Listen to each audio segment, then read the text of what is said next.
Hey, all yours. Hello, everyone. I'm absolutely delighted to welcome you to our 10th online teachers conference. It's great to see so many familiar names there in the chat box and also lots of new names as well. I've spotted people, I think, attending from Portugal, Switzerland, Italy, Ukraine, Poland, Bulgaria. So we have a really, really international audience, which is wonderful.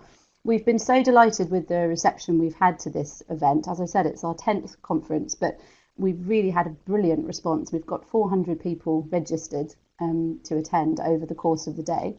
And as you can see from my first slide, and as you'll know from the social media coverage, etc., we've actually separated the conference out into two events now because we have so many wonderful speakers and we have some really fantastic sessions in languages other than English. We've always done this, but we actually have reached a sufficient number to have two events running concurrently on the same day. So we're really, really pleased about that.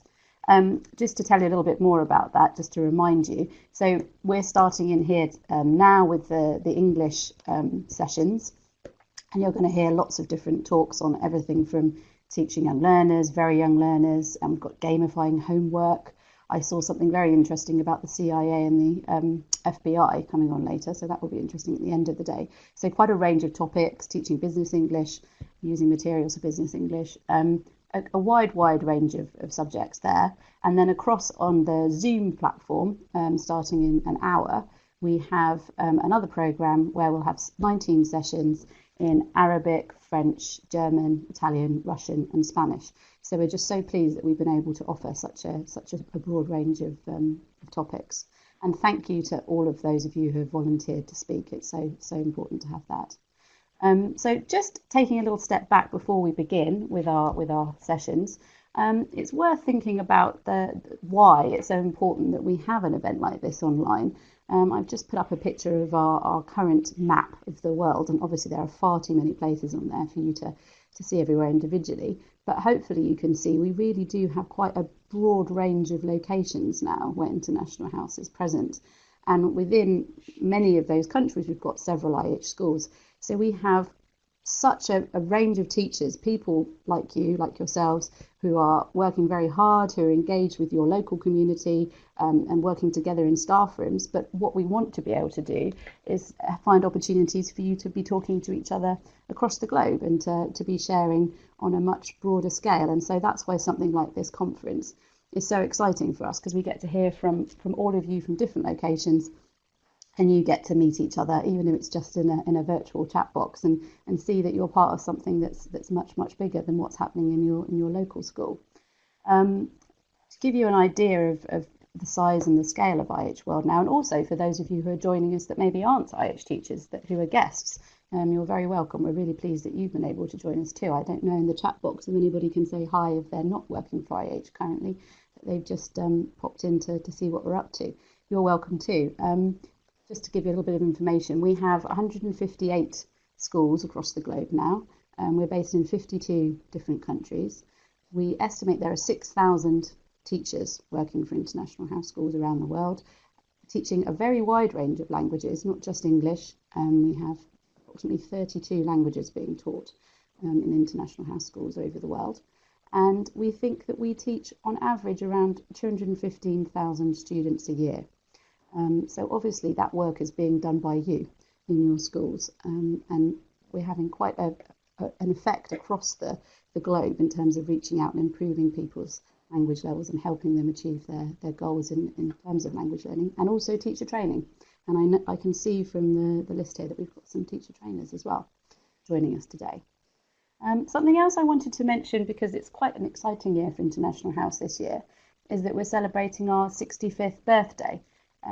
International House was actually founded by a young couple who travelled to Spain on their honeymoon.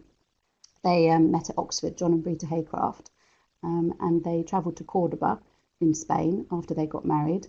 And International House was actually started from their flat when they lived in Cordoba. They were teaching English and other languages to their local community, and that's when the International House Network was born.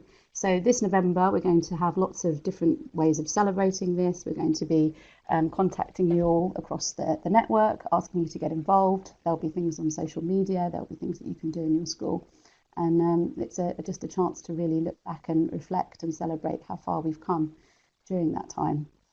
Something else that I wanted to mention, both for those of you that work for IH schools and also for those of you who might be interested in IH and knowing what we're up to, is this page on our website, which is the news and blog area. Hopefully some of you already have seen this area, either through links on our social media or because you yourselves have contributed articles. But what we've been doing recently is starting to really have a lot more content from our schools. So if you're doing something interesting in your school that you think we should know about, please write and tell us about it. Send us a photo. We'd love to share it with the rest of the network. And much like what we're trying to do with this this conference here, it's about sharing across the globe, not just having things happen on a local scale, but making sure that people across the IH Work Network are available and know what's happening and can keep in touch. So the email address is on there, info@ihworld. If you write to that address, then people will direct you to the right person. We've done some interviews with different people talking about what they've done during their career with IH and maybe how they learnt a language themselves. We have news articles, complete range of topics on there, so please do contact us about that. Something else that seems appropriate to mention at a conference like this is an initiative that we launched last year, which is Speak for IH. And I suppose I'm thinking particularly of those of you who are speaking during this conference over the course of the day, or perhaps were thinking of doing so but didn't quite manage to put in a proposal, or maybe lack the confidence to do so. Speak for IH is something that we launched because we know there are so many people out there with really interesting projects, people who've done action research, people who've had lots of experience within their school or who have launched a new course. Maybe they've done something on the teacher training side of things. And what we want to do is give them the opportunity to go out and talk on an international or national level to people outside of International House about what they've been doing, so that we could raise awareness of the talent and the expertise that we have within the organisation. So if there's a national conference or even an international conference that you would love to speak at, but perhaps what's stopping you from doing so is financial restrictions, you could apply to the Speak for IH grant, which is €300, and you would be able to use that towards attending and speaking at the event. You might want to use it to pay for your accommodation or your flight, or perhaps for the conference fee. All of the information is on the website. If you go and have a look under the event section, and you can find out more there, and then you will be able to apply, or email the info address that I mentioned before. We'd love to hear from you, and we'll certainly be keeping an eye out for talented speakers today that we might be able to encourage to take us up on this. We have 7 grants left, so there's this year, so there's still plenty of time to apply. So I think those are the main things that I wanted to mention. It's absolutely fantastic to see that we already have 79 participants online. I'm so happy that so many of you have been able to join us. I think you're going to have a really interesting day of sessions. We're certainly going to be watching from the office.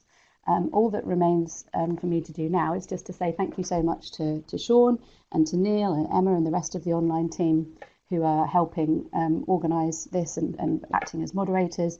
Thank you also to the speakers for putting yourselves forward and for speaking for us. And I hope you all have a wonderful conference. Thank you very much. Over to you, Sean. Thanks.